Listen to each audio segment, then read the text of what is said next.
Gulf దేశాల్లో యుద్ధం కారణంగా భారతదేశంలో కూడా అనేక సమస్యలు ఏర్పడినటువంటి పరిస్థితి. తెలుగు రాష్ట్రాల్లో గ్యాస్ కొరత అన్నది కూడా తీవ్ర కలకలం రేపుతుంది, తీవ్ర ఇబ్బందులు కూడా గురి చేస్తున్నటువంటి పరిస్థితి.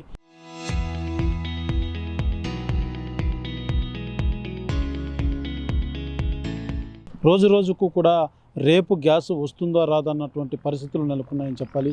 ఇప్పటికే ఆన్లైన్ సర్వీసులు పనిచేయలేదని గ్యాస్ గోడౌన్ల దగ్గర కావచ్చు, హోటల్ యజమానులు కావచ్చు, ప్రతి ఒక్కరు కూడా ఒక భయం ఆందోళన వ్యక్తం చేస్తున్నారు. చిన్నపాటి జీవితాలన్నీ కూడా చిందరాబందర అయ్యేటువంటి పరిస్థితి నెలకొంటున్నాయి గ్యాస్ కారణంగా అంటూ కూడా అనేక మంది వాపోతున్నటువంటి పరిస్థితి ఉంది. అయితే ఈ నేపథ్యంలోనే ప్రస్తుతం మనం తిరుపతిలోని గోవిందధామం అనేటువంటి ప్రాంతంలో ఉన్నాం. ఈ గోవిందధామంలో ఏదైతే మనిషి పుట్టినప్పటి నుంచి చివరి ఘట్టం చనిపోయేంత వరకు కూడా అనేక కష్ట సుఖాలు చూస్తుంటాడు. అయితే చివరిగా చనిపోయిన తర్వాత ఏదైతే అంతిమ సంస్కారానికి కూడా కొంత ఈ యొక్క సమస్యలు అన్నది కూడా ఏర్పడినటువంటి పరిస్థితి ఉందా అంటే కొంతమేరకు ఉందనేసి కూడా నిర్వాహకులు అయితే తెలియజేస్తున్నటువంటి పరిస్థితి ఉంది. ఏదైతే గ్యాస్ సంబంధించి ముఖ్యంగా నిర్వాహకులు ఏదైతే ఇక్కడ నిర్వహించేటువంటి అంతిమ సంస్కారాలకు సంబంధించి ఇక్కడికి వచ్చి ఆ చనిపోయినటువంటి బాడీని తీసుకొచ్చి ఇక్కడ మనం చూస్తున్నటువంటి ఈ ట్రేలో పెట్టి లోపలికి దోస్తారు.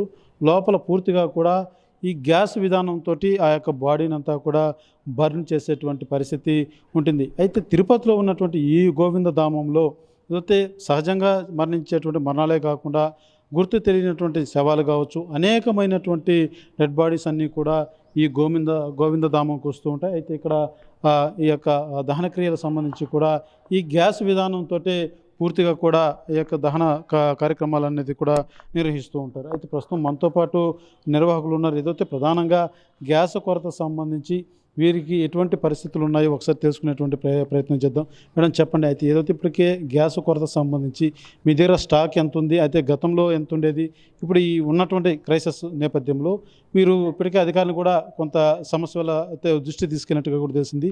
ప్రధానంగా ఏ సమస్య ఉంది మీకు ఇప్పుడు? సార్ ఇప్పటికైతే ఎటువంటి సమస్య లేదు సార్.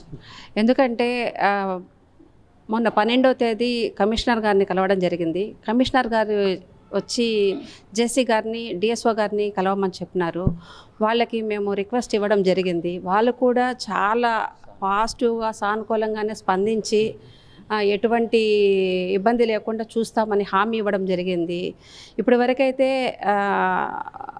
కర్మక్రియలు కానీ దహన క్రియలు కానీ ఏది ఇబ్బంది లేకుండా జరుపుతున్నాము. ఇంకా మీదట కూడా ఏం ఇబ్బంది లేకుండా యథావిధిగానే చేసి పబ్లిక్కి వసతిగానే చేస్తాం సార్. దాంట్లో ఏమి ఇబ్బంది లేదు. ఇప్పటికైతే సిలిండర్లు కూడా రోజుకు 5 లెక్కన టీటీ ట్రేడర్స్ వాళ్ళు మాకు అందిస్తున్నారు. దానివల్ల ఇప్పటి వరకు అయితే ఇబ్బంది అయితే ఏం లేదు. ఇంకా మీదట కూడా ఇబ్బంది లేకుండా మేము ప్లాన్ చేసుకుంటున్నాం సార్. పూర్తిగా ప్రజెంట్ ఇప్పుడు ఏదైనా ఒక బాడీ వస్తే చేయడానికి కొత్త ఇబ్బంది లేదు. అయితే గతంతో పోలిస్తే ఉన్నటువంటి స్టాక్ కావచ్చు, గతంలో అంటే రోజు కూడా ఈరోజు 10 బాడీలు వస్తే రేపు 5 రావచ్చు, అంటే అంచనా అయినటువంటి పరిస్థితి ఉంటుంది. అయితే ఒక్కసారిగా ఎక్కువ అయితే అప్పుడు మీరు దాన్ని చేసేందుకు కొంత ఇబ్బందికరం అవుతుంది అన్నటువంటి ఉద్దేశం ఇప్పుడు మీరు అధికారుల దృష్టికి తీసుకెళ్లారు. అవును సార్. ఇప్పుడు ఒక రోజుకి 12 బాడీలు అట్లా వచ్చిన రోజులు కూడా ఉన్నాయి సార్. అంతటికైతే కూడా చేయగలుగుతాం, కానీ మించి వస్తే ఇక్కడ మాకు గ్యాస్ లేకపోతే మేము కూడా ఏం చేయలేము. అటువంటి పరిస్థితి రాకుండా ఉండడానికి ముందు జాగ్రత్త చర్యగా అధికారులను కలిసి సానుకూలంగానే వాళ్ళ నుంచి హామీలు తీసుకోవడం అయితే కానీ, ప్లస్ మాకు సప్లయర్స్ కానీ కలిసి ఇబ్బంది లేకుండా ప్లాన్ చేసుకుంటున్నాం సార్. ఇప్పుడు వరకైతే ఇబ్బంది లేదు. ఉండే గ్యాస్కి ఇన్ కేసు ఒకవేళ అలాంటి సిచ్యువేషన్ ఏదైనా ఎదురయ్యే అవకాశం కూడా ఉంటుంది. ఒక్కసారిగా అంటే మీరు చూస్తుంటారు గతంలో కూడా అన్ఎక్స్పెక్టెడ్గా ఒక్కసారిగా బాడీస్ ఎక్కువ రావడం, ఇలాంటి పరిస్థితులు కూడా సార్. ఇప్పటికైతే ఒక నెలకి 40 సిలిండర్స్ లెక్కన 3 times 120 సిలిండర్స్ సప్లై ఉండేది సార్. ఇప్పుడు అంత ఇవ్వట్లేదు. రోజుకు 5 సిలిండర్లు లెక్కన ఎన్ని రోజులు ఇస్తారో కూడా మాకు తెలియదు. కానీ వాళ్ళ మాట ప్రకారం 3 రోజులుగా 3, 5, 15 సిలిండర్లు అయితే ఇవ్వడం జరిగింది. ఇంకా అది కూడా స్టాప్ చేయకుండా దాన్ని కంటిన్యూ చేయగలిగితే శక్తి వంచన లేకుండా మేము సర్వీస్ చేస్తాం సార్. ఏమి ఇబ్బంది లేదు. అది సార్ ప్రధానంగా ఏదైతే ఈ యొక్క దహన సంబంధించినటువంటి చివరి ఘట్టం ప్రతి ఒక్కరు కూడా ఇక్కడ తీసుకొని వచ్చిన వెంటనే ఇక్కడ పెట్టేదానికి కూడా ఎక్కువ అంటే టైమింగ్ కూడా ఉండదు.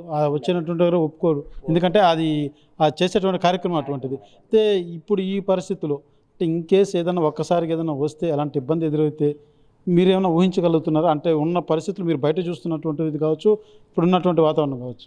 ఇప్పటి వరకు మేము అటువంటి పరిస్థితులు ఫేస్ చేయలేదు, ఫేస్ చెయ్యము కూడా అని ధైర్యంగా మనము హామీ ఇస్తున్నాము. మన గోవిందామం తరఫున, మా కార్యవర్గం తరఫున అటువంటి హామీ అయితే ఇవ్వగలుగుతున్నాము. ఇప్పుడు అధికారులు కూడా బాగానే మాకు మనకైతే జేసీ గారు అయితే, డిఎస్ఓ గారు అయితే, మున్సిపల్ కమిషనర్ అయితే, టీటీడీఎస్ వాళ్ళు మాకు సప్లై ఇస్తారు. వాళ్ళు కూడా సానుకూలంగానే స్పందించినారు కాబట్టి ఇప్పటి వరకు అయితే ఆ ఫేస్ చేయలేదు. ఫర్దర్ కూడా రాదు అని ఆశాభావం వ్యక్తం చేస్తున్నాము. ఒక బాడీకి సంబంధించి పూర్తిగా దాన్ని దహనం చేయాలంటే ఎన్ని సిలిండర్ యూజ్ చేస్తారు? 1 సిలిండర్ పడుతుంది సార్. ఒక సిలిండరు ప్లస్ ఎక్స్ట్రా సిలిండర్లో 1/4 ఇంచుమించు మనం స్పేస్ చేయగలం. ఎంత టైం పడుతుంది? ఒక గంట 25 నిమిషాలు పడుతుంది సార్ ఒక్కొక్క బాడీకి. స్టార్టింగ్ అయితే 1.5 అవర్ పడుతుంది, తర్వాత గంట 15 నిమిషాల లోపల ఒక బాడీకి. ఇంకా ఇప్పుడున్నటువంటి పరిస్థితులు కొంతవరకు మీకు భయాన్ని కలిగించింది అనొచ్చా? ఒక విధంగా చెప్పాలంటే ఇదే విధంగా అనిపిస్తుంది. ఒక విధంగా చెప్పాలంటే మనం ఏం చేయాలి అనిపిస్తుంది. అయితే ధైర్యంగా పనిచేస్తున్నాం. ఇప్పటి వరకు ధైర్యంగానే పనిచేస్తాం. ఏం మేడం? ధైర్యంగానేమో మేము ఎటువంటి ప్రజలకు అసౌకర్యం కలిగించకుండా, మా శక్తి వంచన లేకుండా అధికారులతో, గ్యాస్ అధికారులతో సంప్రదింపులు చేస్తున్నాం. ఒక్కసారి ఈ సిలిండర్ సంబంధించి కూడా మీకు చూపించేటువంటి ప్రయత్నం చేస్తాను. దాదాపు ఒక బాడీని దహనం చేయాలంటే వెయిటింగ్ కాల్ సిలిండర్, ఒక సిలిండర్ ఫుల్ సిలిండర్ అయిపోయి మరొక సిలిండర్లో కూడా ఒక 1/4% యూజ్ చేసే విధంగా కూడా ఉంటుందంటూ కూడా నిర్వాహకులు తెలియజేస్తున్నటువంటి పరిస్థితి ఉంది.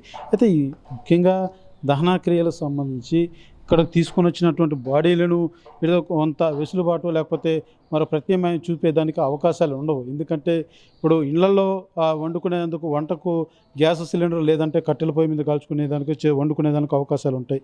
లేదు హోటల్లో నిర్వాహకులు ఇబ్బంది పడుతున్నారంటే వాళ్ళు కొంత ఆర్థికంగా ఇబ్బంది పడినా, కొంత సమస్యలు ఇబ్బంది పడినా కూడా ప్రత్యామ్నాయం ఉన్నటువంటి మార్గం ఏదో ఒకటి ఉంటుంది. అయితే డెడ్ బాడీ, చనిపోయినటువంటి వ్యక్తి బాడీని ఇక్కడ తీసుకొని వస్తే అలాంటి బాడీకి దహన క్రియలు, అంతిమ సంస్కారాలు అన్నది చేయలేకపోతే మాత్రం అది ఒక రకంగా ఒక నరకంగా మరొక పెద్ద బాధని కూడా వచ్చేటువంటి బంధుమిత్రులంతా కూడా బాధను వ్యక్తం చేసేటువంటి పరిస్థితి ఉంది. అయితే ప్రధానంగా గ్యాస్ కొరత సంబంధించి నిర్వాహకులు కొంతవరకు మాకు భయం ఉంది. ఎందుకంటే ఇప్పుడు వరకు అయితే ఉన్నాయి, కానీ అది కూడా గతంలో మామూలుగా ఉండాల్సినటువంటి స్టోరేజ్ ఏదైతే వాళ్ళకు అదనంగా ఉండాల్సినటువంటి సిలిండర్ లేకపోయినప్పటికీ కొంత భయం మాత్రం కలుగుతుంది. అయితే తగిన ఏర్పాట్లకు మాత్రం నిర్వాహకులు అయితే మేము చేసుకునే దిశగా అధికారులంతా కూడా పోయి ఇప్పటికే అభ్యర్థన వ్యక్తం చేస్తాం. వారు కూడా సానుకూలంగా తెలియజేస్తారంటూ కూడా నిర్వాహకులు అయితే తెలియజేస్తున్నటువంటి పరిస్థితి ఉంది.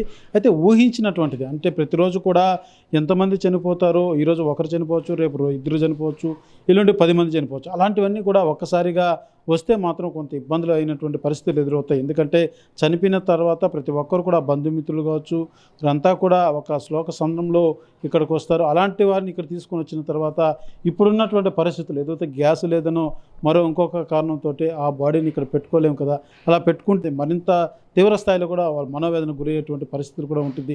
కాబట్టి అలాంటి సమస్య రాకూడదని అధికారుల దృష్టికి అయితే మేము ఇప్పటికే తీసుకెళ్లడం జరిగింది. కానీ ఎటువంటి ఇబ్బందులు లేకుండా పూర్తి స్థాయిలో ప్రజలకు ఎవరికి కూడా అటువంటి సమస్యని కానీ లేకపోతే వాళ్ళు బాధపడేటువంటి పరిస్థితులు మాత్రం మేము తీసుకురామంటూ కూడా నిర్వాహకులు తెలియజేస్తున్నటువంటి పరిస్థితి.